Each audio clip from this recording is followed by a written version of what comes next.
Here we go. Hi, I'm Rick DiClemente with Astrology Unplugged. Nice to have you with us tonight. And we want to thank our viewers that come across from YouTube, because after we record this from about 8 to 9:30 at night, usually by 11, it's up and posted on Rick DiClemente's page on YouTube.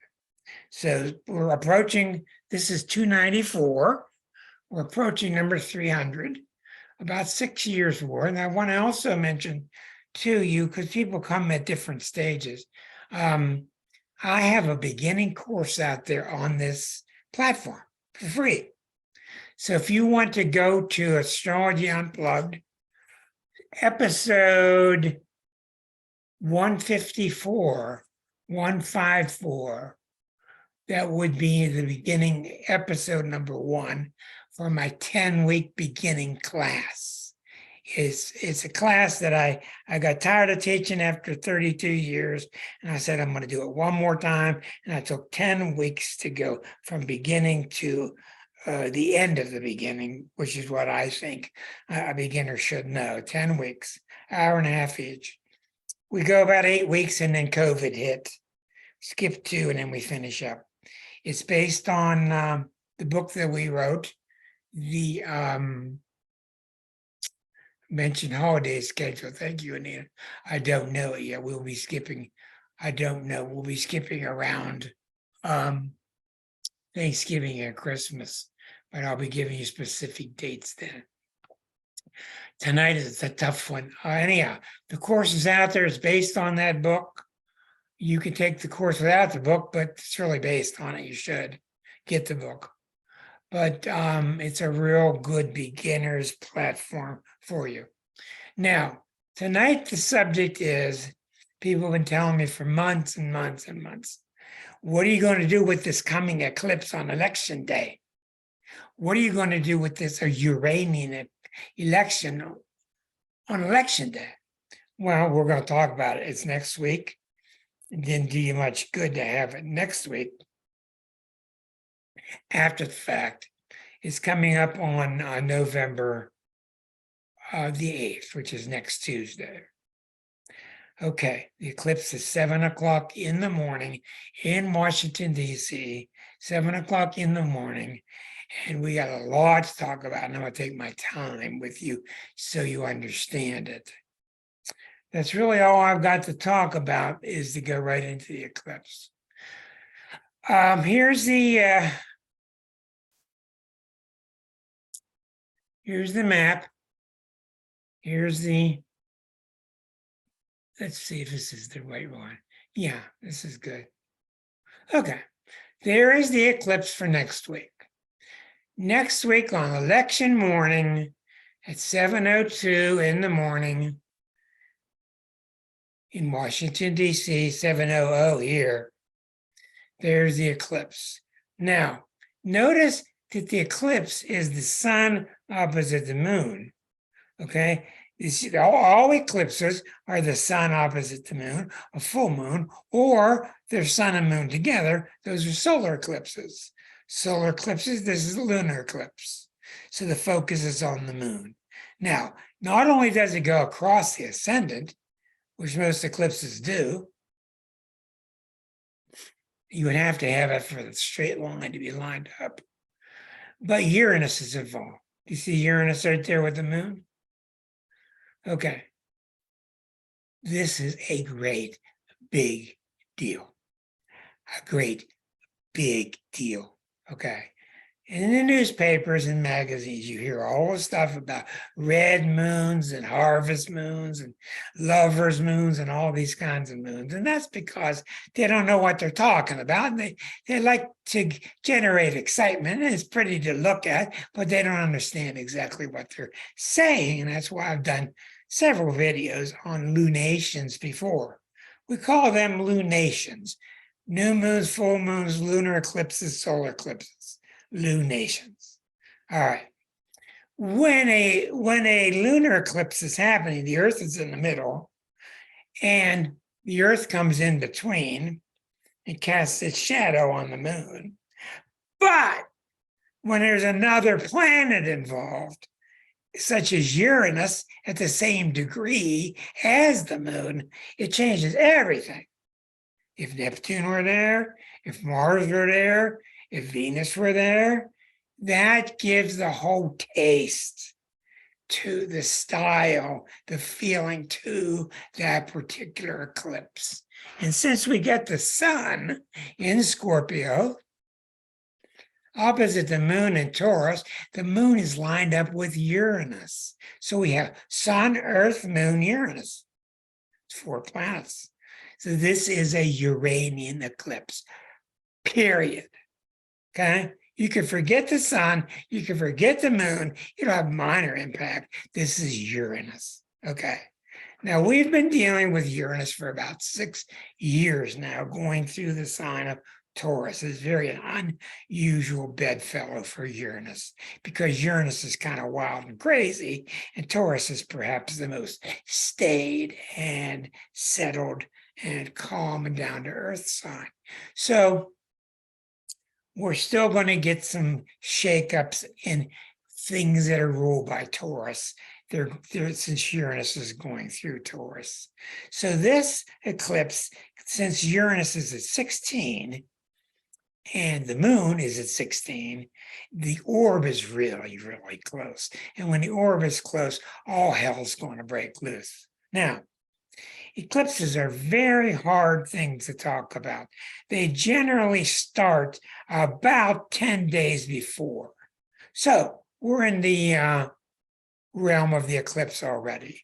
They generally go about 5 days afterwards. Some people say their effects go as long as 6 months afterward.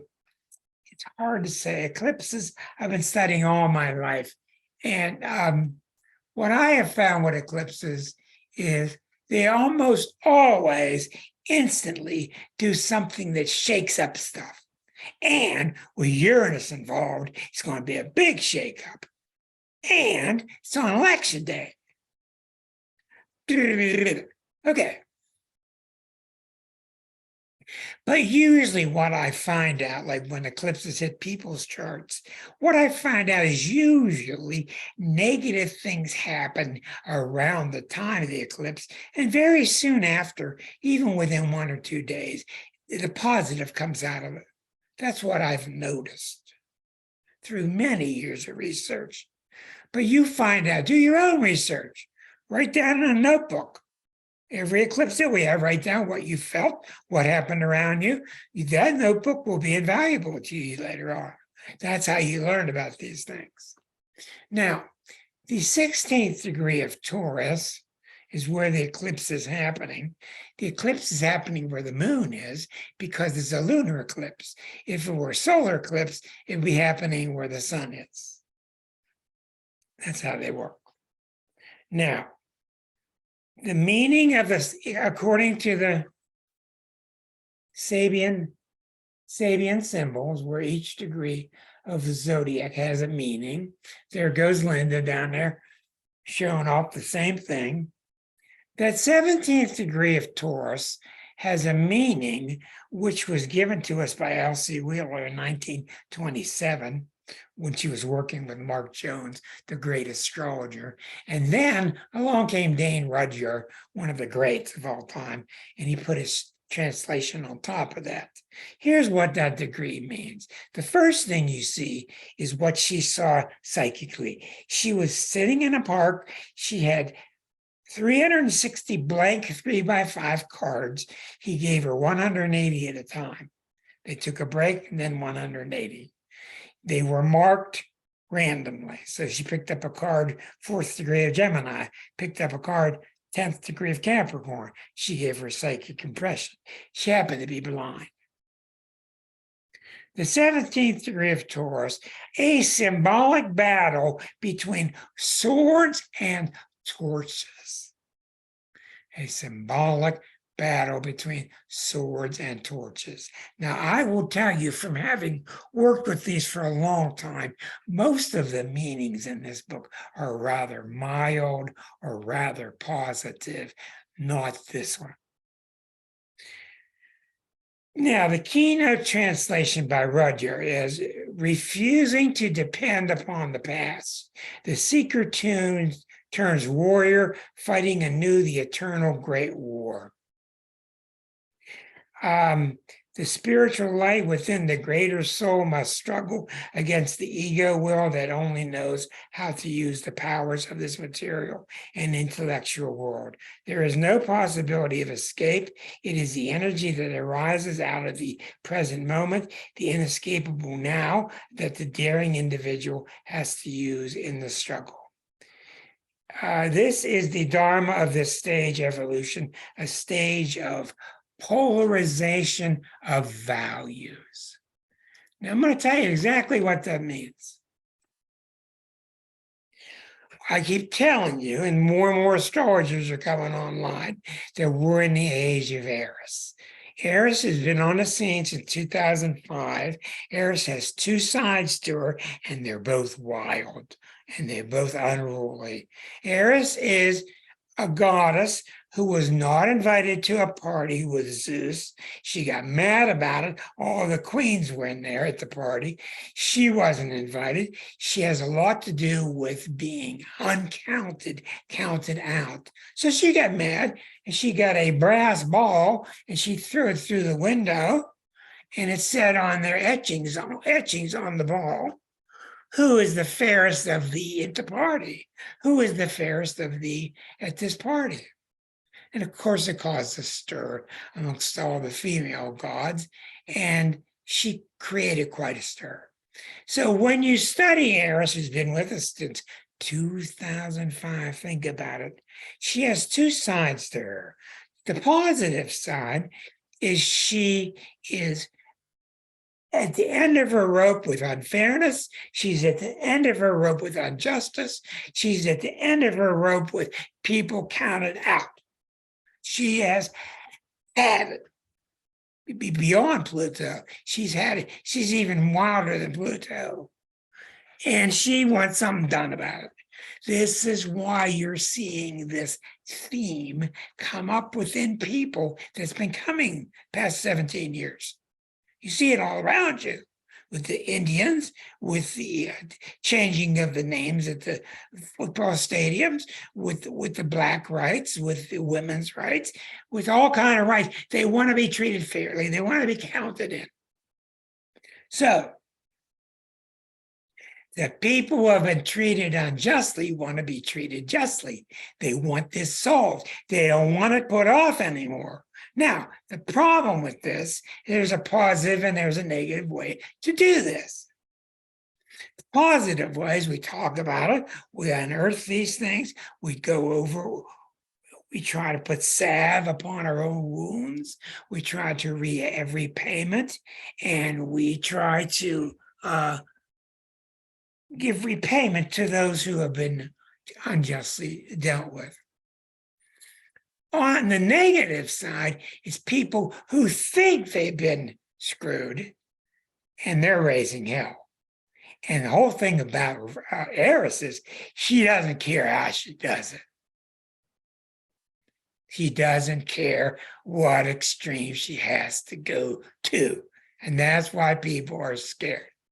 The negative usage, I'm trying not to name names, the negative usage people that declare they've been treated unfairly, they've been treated unjustly, and they're going to get back at so-and-so.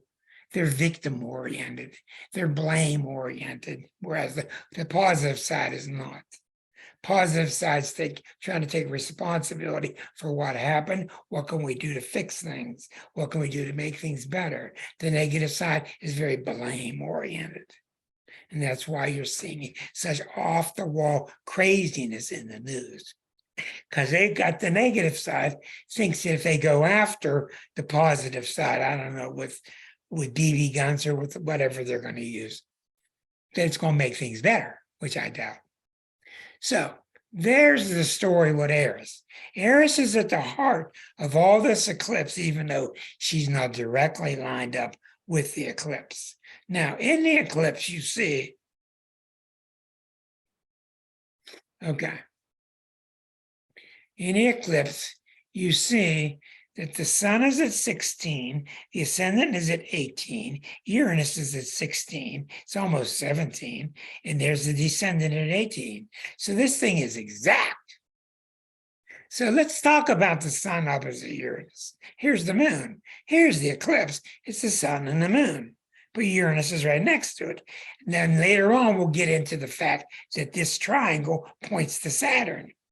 This all points to Saturn down here at 18 degrees Aquarius. So the eclipse is really these 3 planets in Scorpio, these 2 planets in Taurus, this planet Saturn here. We got 6 planets involved. We have the wonderful Jupiter-Neptune conjunction going on at the same time in Pisces. Thank God that this is there. Thank God 3-4 times. Here's Eris sitting up here. We'll get to that in a minute. The eclipse, Sun, Uranus. All right. Now, since I was born with the sun opposite Uranus, pretty much across my ascendant, you see that the energies are ripe for astrology. And this is one of the reasons that you're seeing astrology resurface now. People are starting to take it seriously, as opposed to the old days. But what Sun Uranus has to do with, I told you, all oppositions have to do with relationships. And this eclipse is going to be a 7th house eclipse for everybody on the planet. All relationships that everybody has on the planet. Think about the close relationships you have. Think about the relationships that are a little bit distant with you. What's happening? What's the theme of Sun Uranus is, am I free inside this relationship? Am I free to be Rick in my relationship with Liza? Is Liza free to be able to be herself in her relationship with me? Very Uranian. You see, Uranus is the ruler of Aquarius. And in case you don't know this, the book shows this. Aquarius would rather, in a lot of ways, Aquarius would rather be friends with you than lovers. There's a lot to be said about that. Because they're really the real thing. When you talk about friendship, Aquarians are the real thing, not pseudo friends. I got Aquarians I haven't seen in 10 years, and I'll see them and they'll pick up on the same sentence we were talking about 10 years ago. Remember everything about my dad? How's your uncle? How's that package you were working on? What about that drawing you were doing? How's your horse? Remember the horse's name? These are marvelous friends. And it's not that Aquarians don't like and enjoy and desire intimacy, because they do, but it's not an easy subject for them because they're not made for intimacy. They're made for friendship. Okay? So people with a lot of Aquarius in their chart have lots of friends. Also, people with lots of, I got to get a drink. People with lots of Aquarius in their chart are the types that break up with their boyfriend, girlfriend, and they stay friends forever. You see them all the time, and then people wonder about, how come you're still talking to your ex-wife? What should I do, beat the hell out of her? We're good friends. Unless you have a lot of really dark things happen, and I can understand that. But when the sun is opposite Uranus, for everybody, remember, the eclipse is sun opposite moon. But this eclipse is sun opposite Uranus moon. Sun opposite Uranus has to do with, am I able to be free in my relationships? Are you screwing it up by being too heavy-handed with me, too controlling? Am I screwing it up by allowing you to be the controller? So this is really a big theme going on right now. Everywhere is the breakup of codependency. Now, if you're looking around, just go like this, Sarah. Say right. Say right. That's right. Okay. Once in a while you do that. Okay. I'm sure you've all been and you see them all the time around you. These codependent relationships that take them 3 years to break up, where they're breaking up, but they get back and they get back and they get back and they go apart. And it's just so painful to watch. And they eventually get broken up. And that's kind of really normal for human beings. What's happening in those relationships? A codependent relationship is unconscious agreement that I can hide behind you and you can hide behind me. And we won't talk about your stuff. You won't talk about my stuff. And we can have sex and it'll be wonderful and it'll last forever. And doesn't last 3 weeks, 3 months. And then they're at each other's throats because you non-verbally promise that you fix everything in my life, and you promise you fix everything in my life. That doesn't work, so it blows up.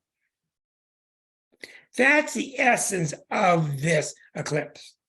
That eclipse is not just personal. That's you versus your job. That's you versus your sibling. That's one country versus another. This whole theme of codependency is blowing up. Now, I've been studying this a lot the last few days. What I think is really happening, and we're going to get into the end of the United States dominance as the police state of the world. That's what's happening. It's happening big time. People are going to start saying, you're going to see why. What do you mean your kid's in Okinawa? What do you mean your kid's stationed in Tokyo? What the hell is he stationed in Tokyo for? Get him back here in New York. We just think nothing of it. We think nothing of it because we're the big shit around the world. No more. It's ending. It will end, and it will end now because Harris will insist upon it. Now, remember, the moon is next to Uranus. The moon is really agitated now during the full moon. The moon wants to be stable in Taurus, but it ain't stable when it's next to the most unstable planet there is, Uranus. So moon Uranus is about changing your habits, getting out of your comfort zone. That's the best way of putting this. We're all going to be threatened at the individual level, the family level, the country level. We're going to be challenged. Can we live without our comfort zone? Can we live outside our comfort zone? Because comfort zone is another way of saying codependence. It is. Life through the planet's eyes is a constant challenge to us, to how we row the boat and steer the boat going down the rapids. That's it. You're going to go down the rapids. You're not going to get just placid waters. It's going to have some rough elements. How well are you going to steer? Are you going to try to get out of the boat and fake it, hide behind some tree forever, and you'll dry up? So that's what this period is about. Now, all of this on top of the fact that the United States is going through a Pluto return, which is a massive identity crisis. And if you can't see the identity crisis that's going on right now, then you need to go back to astrology step 1. The identity crisis is happening to us because we've rested on our laurels. We won World War II, quiet little Canada up there, quiet little Mexico down there, big passive Pacific Ocean there, big passive Atlantic Ocean here. We're right in the middle. We got it nice. Other countries don't have it. Other countries don't have it. We're very spoiled. Plus, as a July 4th, 76 chart, a neutral view of our birth chart, we're very young-spirited. We're very childlike. If you were to look at our chart compared to all the people you've ever met, the United States very childlike, which is good and bad. So what we're seeing now, we can no longer separate our need to redefine our identity crisis without changing how we deal with other countries. What have I been saying on this show for 6 years? I've been saying, it feels like 20. I've been saying we've got to change how we deal with other countries. That's the Pluto that's been hitting us from the 7th house. And the 7th house is the house of known enemies. When Pluto hits you from the 7th house, as opposed to the 12th house, it's known enemies. Korea, Russia, Iran. You got to change the way you deal with them. In other words, it's not saying you got to do X, Y, or Z, but it's saying you got to be fair. These outer planets, even Eris, these outer planets have a strong sense of fairness. And Eris is obsessed with fairness. She will not have it. And this is why behind all the scenes of all the news reports that you're seeing, there's a bubbling up of agitation and this feeling of we're not having it anymore. And it's not just coming from Korea, it's coming from within the hearts of Americans. Now, put the whole thing together, slap it together on the morning of Election Day. 7 a.m., 7:02 Washington, D.C. time, next Tuesday. The eclipse is happening. So you're going to go to the polls. And people have been writing to me, and this is really funny. They've been asking me what I think is going to happen. They obviously missed the lesson on the 11th planet, Uranus. When Uranus is involved, nobody has any idea what will happen. Not even Uranus. Isn't that right? We have our Dallas, my good friend Linda Sprague, joining us from Dallas tonight. She's the one with the blue sweater on and the brown glasses. Linda has been an astrologer for, 40-some years. Isn't that right, Linda? Feel free to turn your mic on if you want to. In terms of watching Uranus, watching it hit people, this planet is Mr. Unpredictable. Yeah, our anxiety right now is that we don't have a clue what's going to happen. Now, you're exactly right. The good thing is this: if you're an experienced astrologer, like she and I are, you know in your heart that eventually it's going to take you someplace kind of nice. Oh, yeah. Uranus does not take you to Paris. It doesn't take you to London. It takes you to southern Guam. It takes you to northern Borneo. Okay, on the outskirts of Tokyo. It just takes you weird places. And you get there and you wonder, how in the hell did I get here and why? And after a while, you find out. No wonder I was sent here.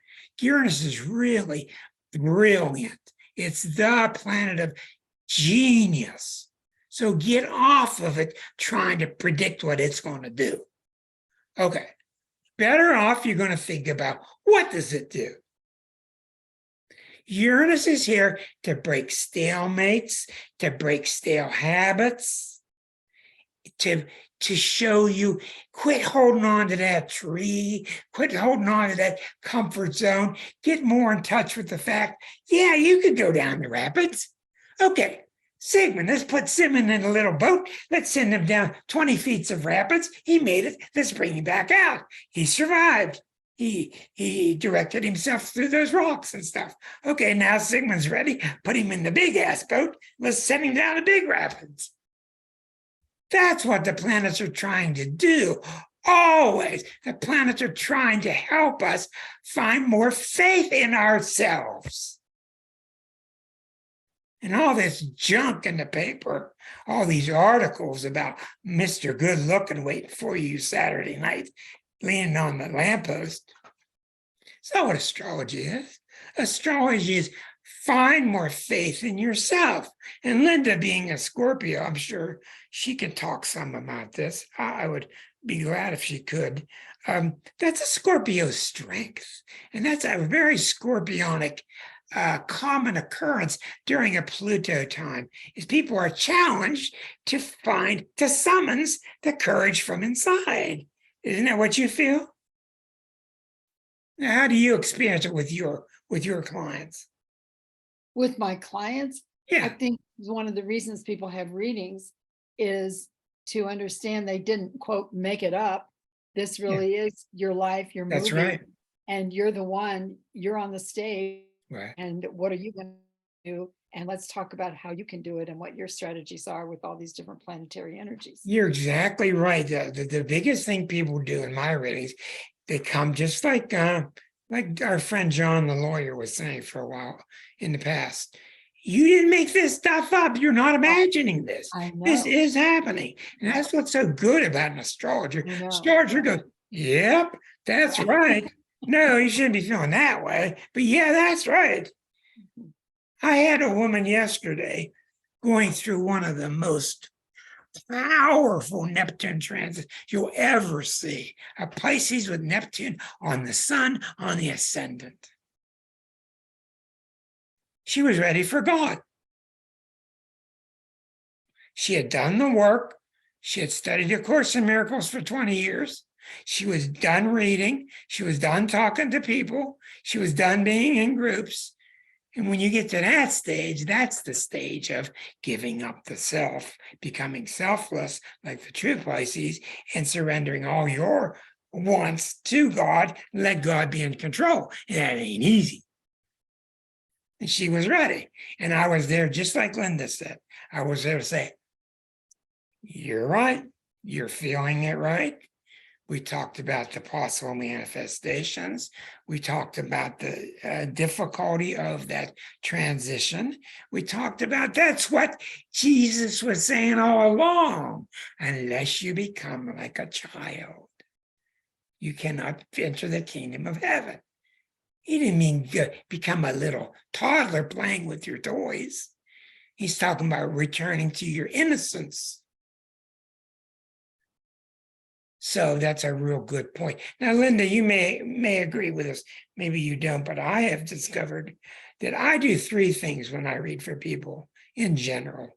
One, I send them home with a different perspective of themselves because they have a rather negative view of themselves. Right. Usually, I screwed this up, I screwed that. No, you didn't. Two, is I validate what they're thinking. Right. Three is I hand out diplomas. You what? Hand out diplomas. Oh, yes. I don't have any, but I hand them out. And then they really feel like somebody gave them a diploma and they really done something. And what you non-astrologers may not know, when people leave us and take their videotape with them, they take it home. They may watch it once. They don't watch it 9 days in a row. They may watch it once because they're ready to hear it. They're ready.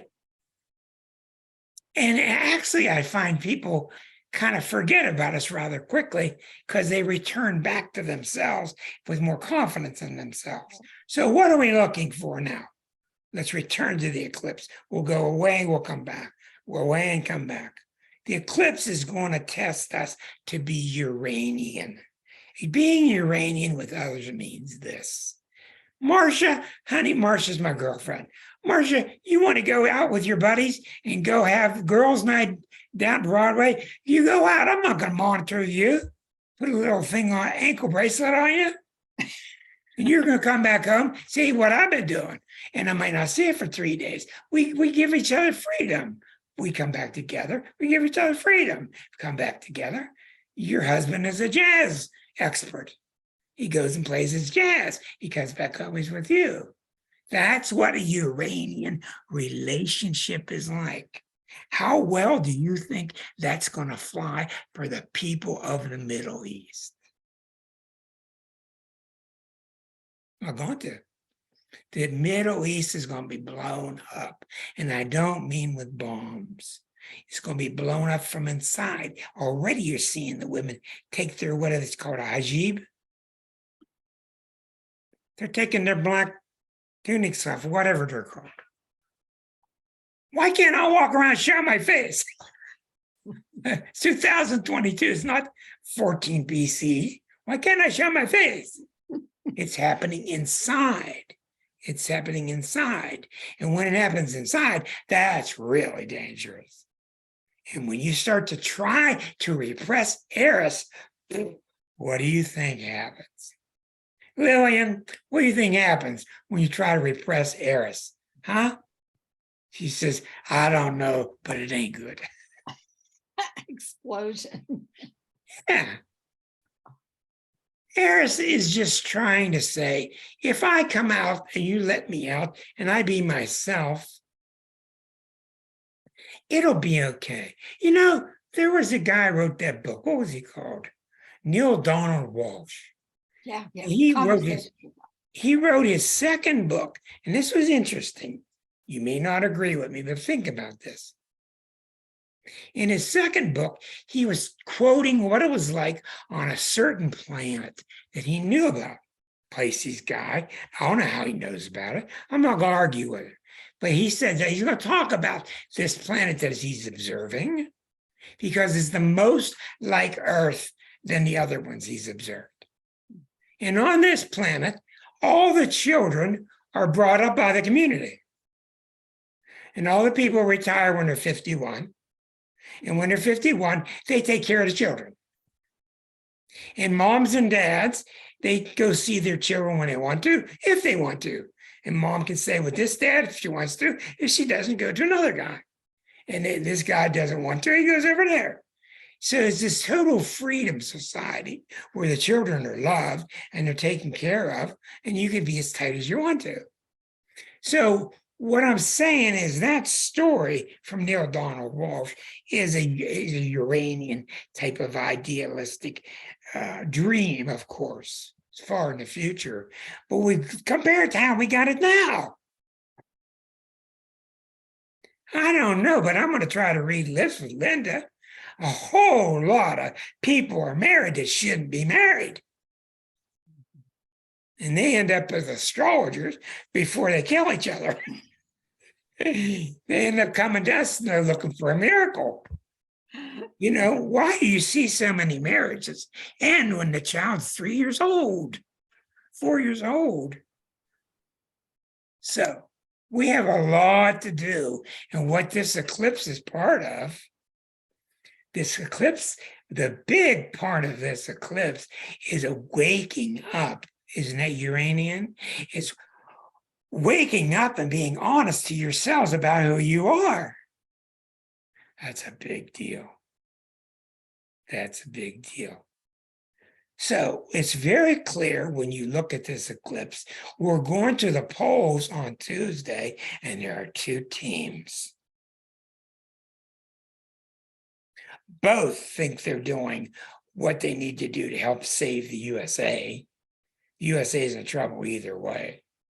Both think, you know, I'm in Pennsylvania. We just had people beat up in their garage at age 68 because people trying to break into their garage, guys running for office and stuff. So it's happening to us in the local community. So what do you think is going to happen at the polls with Uranus there? Number one, the unexpected. Number two, tremendous fighting with one side versus the other. Doesn't mean one's right or one's wrong. Number three, disruptions. Do not be surprised at all if mechanical breakdowns. I mean, Uranus is famous for breaking down printers and copiers and systems. It's the planet for haywire stuff, computers. Don't be surprised if everything breaks down countrywide and you don't even get a result for 2 weeks. Don't be surprised. That's a very Uranian type of event. I went on the air in 1982, my first radio show in Little Wheeling, West Virginia. Rick, are you ready? No. Really? No. Are you ready? No. You're on. Ah, hi. I'm on the radio, 1982. And after 30 minutes, and a solar eclipse hit, and the entire radio station was blown off the air for a week. That tells you about how ready Wheeling was for astrology. 1 week they're blown off the air. Was it astrology? You're damn right it was astrology. It's exactly what did it. I was on the air for 30 minutes, supposed to be 3 hours. So I come on the following week, and that was my second start, and things went okay. But that's what Uranus does. In the Uranian rule, it should make sense to you. The more repressed you are, or a relationship is, the more explosive the A-bomb is when it hits. Uranus doesn't want to drop a U-bomb on us, but it's going to do what it has to do so that you can get out and breathe again. That's what Uranus does. That's why it's famous for strokes, aneurysms, heart attacks, things blow up that are too rigid. When you have something like that happen, who was the recent person I was just thinking of? I can't remember right now. It's because you've been holding everything in. When Uranus comes by, all of a sudden you start to feel, and the clients will say these words, I'm coming out of my skin, I'm beside myself. These are words they'll use because you cannot turn this energy off. You can't even turn it down. You know, what people try to do is suppress it. And boy, good luck. Good luck. Did you ever pump up a tire and you got it pumped up and you're trying to put more in it and the pressure's fighting back with you? That's exactly what Uranus is like. Only when Uranus hits, it's powerful, like a geyser. Now, what's interesting about Uranus from experienced people, if you try to work with it, it will help you. If you tried to say, look, I'm not happy in this marriage, but let's talk about it. Why don't we go to therapy? I'm not happy in this job. Could you move me somewhere I have a little more freedom? I feel too restricted with this. Can we work on that? If you try, Uranus brings off the wall out of nowhere people to help you. If you try, because that's where the problem is inside not trying. Yeah. That's where the problem is. And if you try, the planets come to help you. I watched my father. He was very conservative, old country Italy. And he was very early Capricorn, like 0 degrees, 1 degree Capricorn. And my wife and I at the time, we saw Uranus coming towards Capricorn. We saw it going for years through Sagittarius. We knew exactly when it was going to get to 0 Capricorn. We knew what was going to happen. Because he bought his vegetables on Wednesday night and he got up at 5 o'clock. Everything was rigid and that's the way he was. Wonderful man. Ceiling blew off, stroke, aneurysms, all kind of stuff. He was dead in a couple weeks. God love him. He couldn't deal with it. Why? Because all his life he had suppressed Uranian energy when it came to him. He was taught that if you go with Uranus energy, you're a wild child. If you go with Uranus energy, you're irresponsible. But that's not true. So when you see all this stuff coming down during the election, what you're really going to see is you're going to see half the people wanting to blame the other half the people.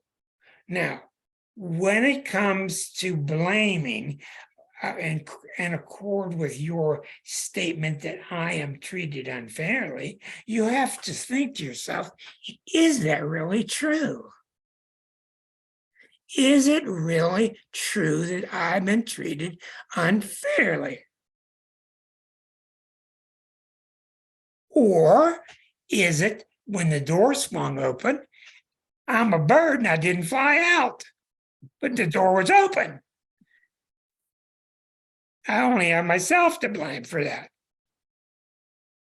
So, what the eclipse is really saying to me, it's time for us, this is off the wall, it's time for us all to start to learn to make friends with each other. That's what it's about. Now, watch this I found today, Linda. This is remarkable. Let me find this. Hold on, please. This is something I saw today and I just was stunned. Watch this. I circled it and I must have lost it somehow. So we'll just go back to it. Okay, here's a chart of the eclipse again. Okay. Did you happen to notice after all these years, and the country's about 240 years old, after all these years, Chiron is in Aries. And after all these years, Eris is in Aries. And we're going through this eclipse on election day, which we haven't gotten to yet, the T-square to Saturn. But I put a big circle around these two here.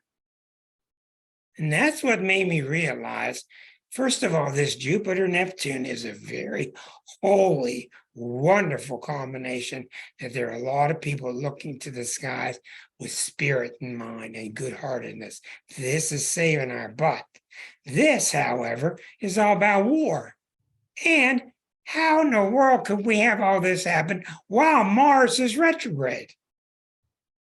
Mars just went retrograde, which is really rare. So this eclipse has a lot to do with the Chiron and Eris in Aries. In other words, when eclipses happen, when stories and imprints happen in the constructs of the zodiac, there's always a writer's permission to go do other things.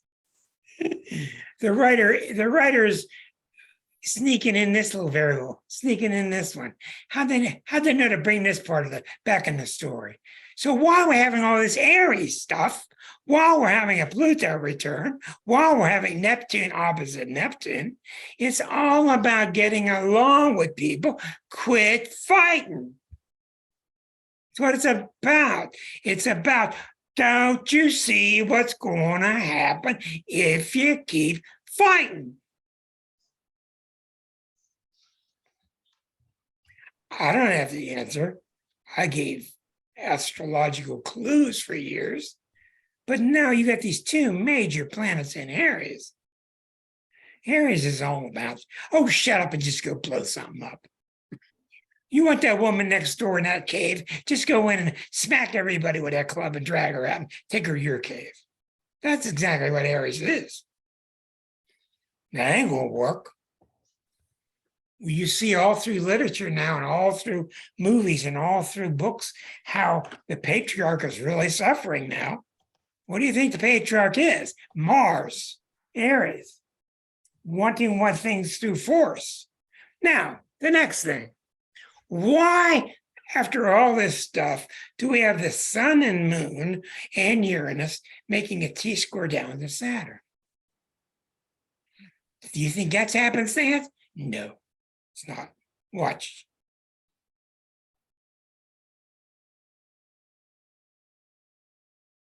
All right.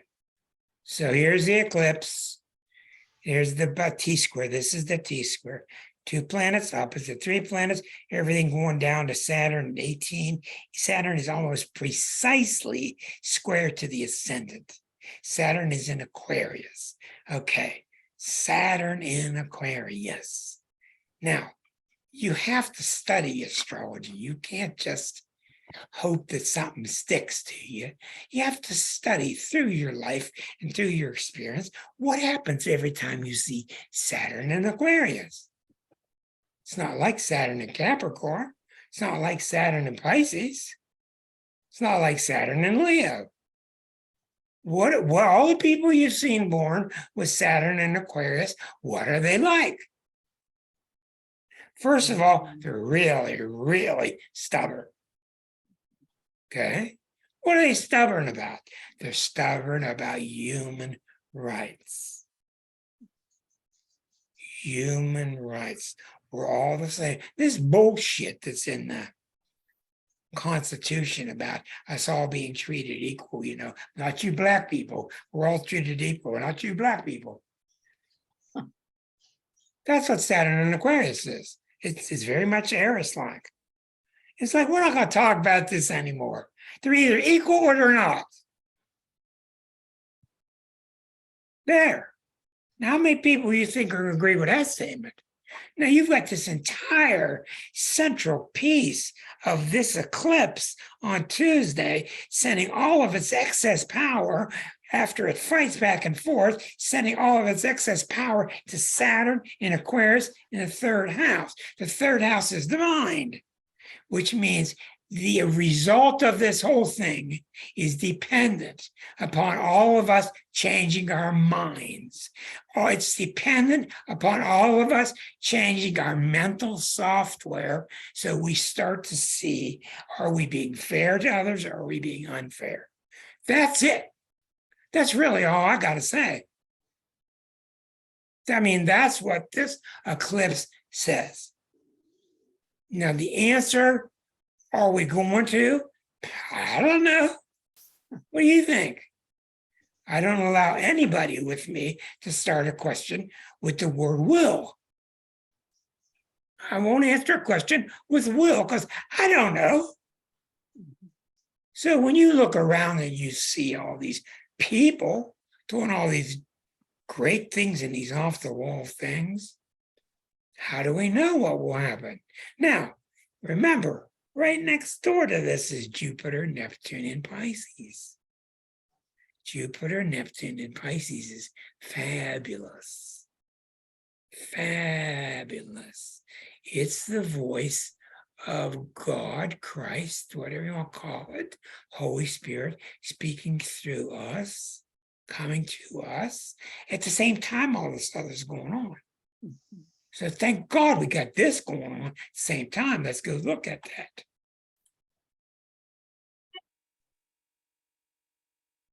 Jupiter, Neptune in the fourth house. And it's trying to keep a handle on Mars retrograde in Gemini. This is like somebody losing their mind and going in circles like the Tasmanian devil is what this is. But Jupiter, Neptune is trine to the Sun and Venus. Jupiter, Neptune is trine to the Sun and Venus. That means that inside of all this is a beautiful heart where people care, that people want to get through this stuff. They just don't know how. Well, the reason that is we've blown up all of the institutions. All the institutions are just about worthless now. I got a screwed up tax refund. You got to try to get a hold of the IRS. Try it to get this thing fixed. In the old days, you called them up, fixed it. Try it. I've been trying for a year. The institutions are no longer there. The people don't care. The people are mistreated in these institutions. We're in a lot of trouble. We're in a lot of trouble. And I'm sure you all see it when you go to the store, when you're dealing with a store, when you're getting a refund, when you're dealing with any kind of institution, whether it's Australia or United States. This is seeping through. And see, one of the things that's been seeping through to us is the very negative side of Eris. How do you think Trump got away with, I'll just say what I want to say, and too damn bad, and I'll grab her wherever I want to grab her, and it's too bad. You don't like it, it's too bad. So all of his followers say, oh, it's too bad. Yeah, he can grab me there. I don't care. So it's nuts. But the Jupiter Neptune is there. So we see the spiritual connection is there. We see the wild Tasmanian devil in us is up there spinning out of control, which just means let's just keep changing the subject and not worry about nothing and we'll be all right. And we know we're not. Hey, by the way, Naomi, how are things in Tasmania? Since you're right next door. I don't hear too much about it because I'm up there in New South Wales. But yeah, I think everything's, the same all over the country. Just a lot of water, rain, non-stop rain, Is that right? non-stop Well, floods I've everywhere. heard from people in Canada also, but why are the Australians so unhappy with their government at this time? Interest rates are going up, inflation, cost of utility bills have gone through the roof. So What happens when you start talking about your own military? it's controlled by America, I think. They've got all their bases here. So Of course it is. We're in control, everybody. You're damn right. Because we're Americans. Son of a bitch. they've got lots of bases here everywhere. So I know we do. I know. yeah. I hear him in the store. Where's your son? He's in Okinawa. Where's your son? He's in Guam. Well, why isn't he in Wheeling? Yeah. Why isn't he in Pittsburgh? Huh? Because we're America. Well, my friends, it's the time for all that to change. And this election is going to reflect somehow the heart of this. I almost want to go vote. Matter of fact, I already voted, but I would want to go like this. Not even looking. So, let's open this up to you now. Does this surprise you? Does this not surprise you? I can't tell you any more about the chart because that I told you straight what the chart means. And to sit here and have Linda agree with me is a good sign because Linda's no BS and she's been around a long time. She can read a chart. So, what are your questions, statements, observations? Go ahead and unmute yourself. Let's go with Miss Spray. Unmute yourself, dear. You have to unmute yourself first. There. I just want to say something about that Mars and Gemini, since I have Mars and Gemini, and since retrograde Mars is sitting on my Saturn Mars conjunction for about 15 days because Mars is moving so slowly. That's right. So two things that I think happen with that. One is like terrible frustration, internal need to, okay, I got to fix this right now, and you can't. Right. So it's frustrating. But on the other hand, as I listened to you, I felt like that retrograde Mars in Gemini has maybe a positive take next week because it's still in effect. It's around that degree, and it's still moving real slowly, and so that'll lead to frustration. But I think it also keeps everything from going like totally haywire. Let's say like no atomic bomb is going to go off. There are moments with this chart where I go like, well, if we make it through without an atomic blast somewhere, even a small thing, that's success to me with this chart. The atomic threat is because Correct. Pluto is square to Eris. Exactly. That's why. And Yeah. that makes it real probable. And it's in conjunct Mars. Right. Yeah. In conjunct to Mars, yes. Now, what I found through experience with Mars retrograde is I remember a woman once, her Mars was approaching the top of her chart. And, that's a symbol that you're getting there. Career's about to explode. It's going to take off. And Mars went retrograde right there. Stopped.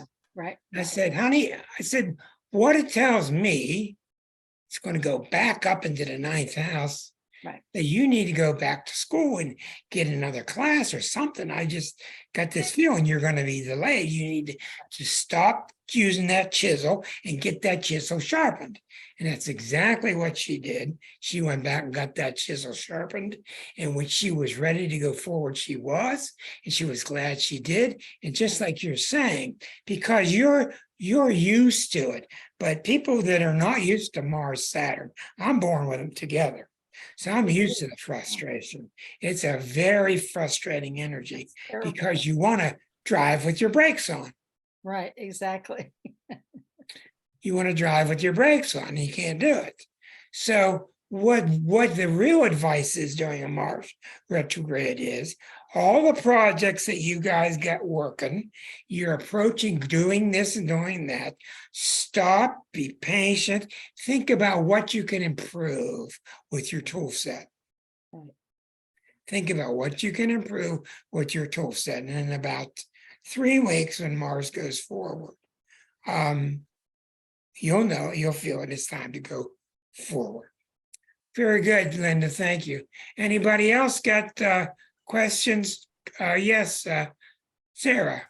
Yes, usually we approach a full moon, I don't sleep very well, but this has been worse. Oh, You that's know, the this most- approach, the sleep is terrible. I feel like I want to jump out of my Yeah. skin half the time. It's sort of Yeah. like feeling anxiety and then exhaustion. Yeah, More I'm having the same thing. Well, since you're a Taurus, we would have to look closely at what Uranus is doing to your Taurus planets, because I'm what a you're double describing, Taurus. well, what you're describing is a Uranus transit. That's what that, yeah, when you started talking, I said, oh, that's explaining a lot. Well, certainly. See, Uranus doesn't want you asleep. Uranus is saying to you, wake up, I'm downloading stuff to you. Did you ever try to sleep and you get up and you get up and you're completely lucid and a whole new soap opera comes to you in 5 minutes and wow, the whole thing is downloaded? That's Uranus transit. That's it. It's intense. See, It's one's we really are so intense. ill trained. We should be training first grade, second grade, third grade. These are when these things will happen to you. It's got nothing to do with your religion, so don't worry. These are natural occurrences. They're natural energies. They really, really are. When Uranus hits people, they either say, after it's over, they either tell me, it was the most chaotic period of my life ever, or it was just the most exciting. Depends on whether you go with it or not. That's what they say. Other questions? Don't be afraid. Come on, Linda. Let's have those questions coming from the college here in Pittsburgh. I would just, my question is about the Sabian symbol. What about it? Well, I mean, it's funny because, you sort of started there tonight and I actually took, I was just walking in the college library today and there were 2 books by Mark Edmund Jones. Right. He was there when they were recorded. And one was the book on the Sabian symbols. And I was reading it today and thinking about this tonight. And I had looked up the symbol and, I didn't have the Roger, the gloss and the, explanation of it. And I guess I looked at it and I thought that it was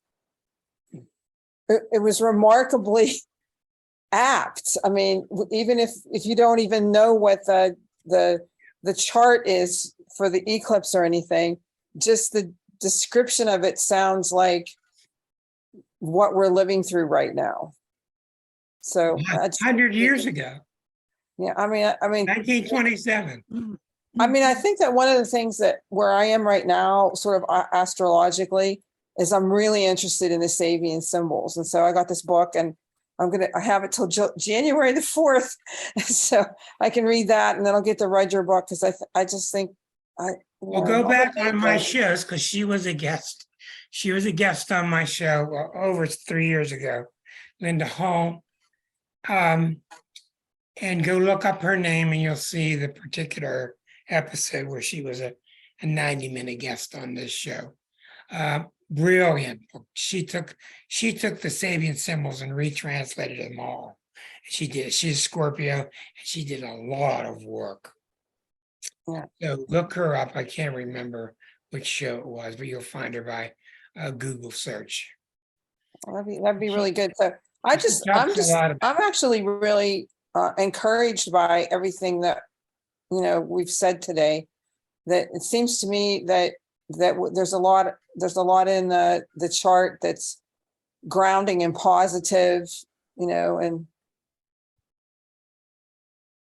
The thing is, Linda, if I may, we've never had to do something like this before. Oh, we're getting frozen up. I get a lot of freezing on my internet. Come on.